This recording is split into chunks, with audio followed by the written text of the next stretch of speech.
Hello বন্ধুরা, welcome to my channel. নতুন আরেকটা ভিডিওতে আপনাদের স্বাগতম। আজকের ভিডিওর টপিক হচ্ছে যে আমরা কিভাবে আমাদের চ্যানেলের ক্যাটাগরিটা সিলেক্ট করব। আমি চ্যানেল তো একটা ক্রিয়েট করে ফেলেছি, কিন্তু আমি যদি সঠিক ক্যাটাগরি সিলেক্ট করতে না পারি, তাহলে আমার ভিডিও সঠিক অডিয়েন্সের কাছে ইউটিউব অ্যালগোরিদম দিতে পারবে না, মানে যাবে না। তো যখন সঠিক অডিয়েন্সের কাছে আমার ভিডিও যাবে না, তখন অবশ্যই আমি ভিউ পাবো না, ভিডিওতে লাইক কমেন্ট শেয়ার আসবে না, আমার আইডিটা ডাউন হয়ে যাবে। তো আজকের ভিডিওতে আমি দেখাবো যে আপনারা যে ইউটিউবের 15টা ক্যাটাগরি আছে, কোন ক্যাটাগরিতে কোন ভিডিও দিবেন। আপনার চ্যানেলের যে ভিডিও আছে সেই ভিডিওতে কোন ক্যাটাগরি যায়, আপনি এই ক্যাটাগরি কোনটা সিলেক্ট করবেন সেটাই দেখাবো। তো বেশি কথা না বাড়িয়ে চলুন ভিডিওটা শুরু করি। স্ক্রিনটা লক্ষ্য করুন, আমি দেখিয়ে দিচ্ছি। আর বরাবরের মতন বলতে চাই, যদি আমার চ্যানেলে আপনারা নতুন হয়ে থাকেন তো অবশ্যই একটা লাইক কমেন্ট শেয়ার করবেন, চাইলে চ্যানেলটি সাবস্ক্রাইবও করতে পারেন। তো ধন্যবাদ বন্ধুরা, বেশি কথা বাড়াবো না, চলুন দেখে আসি কোন চ্যানেলে কোন ক্যাটাগরি হবে। বন্ধুরা, আমরা মোবাইল স্ক্রিনে চলে আসলাম। তো আমি ওয়াইটি স্টুডিওটা ওপেন, বন্ধুরা আমরা ওয়াইটি স্টুডিও ওপেন করে নিলাম। এখন আমি আপনাদের দেখাবো যে চ্যানেলের ক্যাটাগরি কীভাবে আপনি সিলেক্ট করবেন। তো এই জন্য আপনাকে শুরুতে ওয়াইটি স্টুডিওর ভিতরে এসে শুরুতে আপনাকে এই যে একটা সেটিং দেখতে পাচ্ছেন, এই সেটিংয়ে ক্লিক করতে হবে। আমি একটু দেখিয়ে দিচ্ছি আপনাকে। এখান থেকে একটু স্ক্রল ডাউন করে নিচের এই সেটিংয়ে ক্লিক করতে হবে।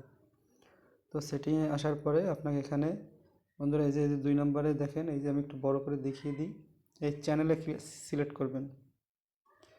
চ্যানেলটা সিলেক্ট করার পরে বন্ধুরা এখান থেকে আপনি অ্যাডভান্সে আসবেন। বন্ধুরা এই যে আপনারা দেখতে পাচ্ছেন 3 নম্বরে, আমি যদি একটু মার্ক করে দেখিয়ে দিই আপনাদের, এই যে আপলোড ডিফল্টস, এই যে আপলোড ডিফল্ট দেখতে পাচ্ছেন, এখানে আমরা ক্লিক করব। তো এখানে ক্লিক করার পর এই যে বেসিক ইনফরমেশন, এখান থেকে আমরা ভিডিও টাইটেল দিতে পারি। তো এখান থেকে আমরা অ্যাডভান্সে সেটিংয়ে আসবো। অ্যাডভান্স সেটিংয়ে আসার পরে এই যে এখানে আমরা এই যে দেখতে পাচ্ছেন আপনারা 15টা ক্যাটাগরি আছে। বন্ধুরা এই যে দেখতে পাচ্ছেন 15টা ক্যাটাগরি আছে। তো এখান থেকে প্রথমে আমি একটু আপনি যদি একটু জুম করে দেখিয়ে দেই, বন্ধুরা 15টা ক্যাটাগরি আছে। তো আমি যদি আপনাকে একটু জুম করে দিই, প্রথমে আছে 1 নম্বরে আছে, দেখুন বন্ধুরা এই যে কার অ্যান্ড ভেসলেস। এটা হচ্ছে আপনি যদি মোটরসাইকেলের রিপেয়ারিং নিয়ে কোনো ভিডিও তৈরি করেন, কোনো মেকানিক্যাল কোনো ভিডিও তৈরি করেন, তাহলে আপনি এই ক্যাটাগরিটা সিলেক্ট করবেন। বন্ধুরা দেখতে পাচ্ছেন 2 নম্বরে আছে কমেডি। 2 নম্বরে আছে দেখুন কমেডি। যদি আপনি কমেডি টাইপের ভিডিও করেন, এন্টারটেনমেন্ট কমেডি টাইপের ভিডিও তৈরি করেন, তাহলে আপনি 2 নম্বরটা সিলেক্ট করবেন। তারপরে বন্ধুরা আপনারা দেখতে পাচ্ছেন 3 নম্বরে আছে এডুকেশন।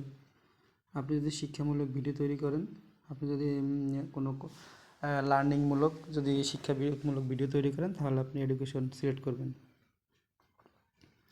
বন্ধু তারপরে আছে এন্টারটেনমেন্ট। যদি আপনি বিনোদনমূলক যদি কোনো ভিডিও তৈরি করেন, তাহলে আপনি এন্টারটেনমেন্ট সিলেক্ট করবেন। এরপরে দেখতে পাচ্ছেন এরপরে আছে ফিল্ম অ্যান্ড অ্যানিমেশন। যদি আপনি মুভি নিয়ে কাজ করেন, ফিল্ম অ্যান্ড অ্যানিমেশন দিয়ে কাজ করেন, তাহলে আপনি এটা সিলেক্ট করবেন। তারপরে আছে বন্ধুরা দেখতে পাচ্ছেন গেমিং। যদি আপনি গেমিং ভিডিও তৈরি করেন, তাহলে আপনি এটা সিলেক্ট করবেন। তারপর আছে হাউ টু অ্যান্ড স্টাইলি। যদি আপনি স্টাইলি ভিডিও তৈরি করেন, তাহলে আপনি এটা সিলেক্ট করবেন। যদি আপনি মিউজিক্যাল ভিডিও বানান, তাহলে আপনি মিউজিক সিলেক্ট করবেন। যদি আপনি নিউজ অ্যান্ড পলিটিশিয়ান, মানে আপনি যদি সংবাদ গণমাধ্যম এবং রাজনীতিবিদ হন, তাহলে এটা সিলেক্ট করবেন। তারপরে যদি আপনার নন প্রফিট অ্যান্ড অ্যাচিভ, যদি আপনি আপনার ভিডিওর ক্যাটাগরি কোনো কিছু খুঁজে না পান, তাহলে আপনি এটা দিতে পারেন। তারপরে পিপল অ্যান্ড ব্লগ। বন্ধুরা আপনি এরপরে দিতে পারেন পিপল অ্যান্ড ব্লগ। তারপরে দিতে পারেন বন্ধুরা এখানে যদি আপনি ব্লগ তৈরি করেন, তাহলে আপনি এটা দিতে পারেন। তারপর আছে পেট অ্যান্ড অ্যানিমালস। যদি আপনি পশু পাখি নিয়ে ভিডিও করেন, তাহলে আপনি এটা দিতে পারেন। Science and technology. যদি আপনি বিজ্ঞানসম্মত কোনো ভিডিও তৈরি করেন, যদি আপনি শিক্ষামূলক ভিডিও করেন, তাহলে আপনি টেক রিলেটেড ভিডিও করেন, তাহলে আপনি সায়েন্স এটা দিতে পারেন। তারপর হচ্ছে স্পোর্টস। তুমি খেলাধুলা নিয়ে ভিডিও তৈরি করেন, তাহলে আপনি এটা দিতে পারেন। তারপরে আছে ট্রাভেল অ্যান্ড ইভেন্টস। যদি আপনি ভ্রমণ প্রিয়সী হন, তাহলে আপনি এটা দিতে পারেন। তো বন্ধুরা, আজকের ভিডিও ছিল এই পর্যন্ত। যদি ভিডিওটি ভালো লাগে তো অবশ্যই লাইক কমেন্ট শেয়ার করবেন। ধন্যবাদ বন্ধুরা।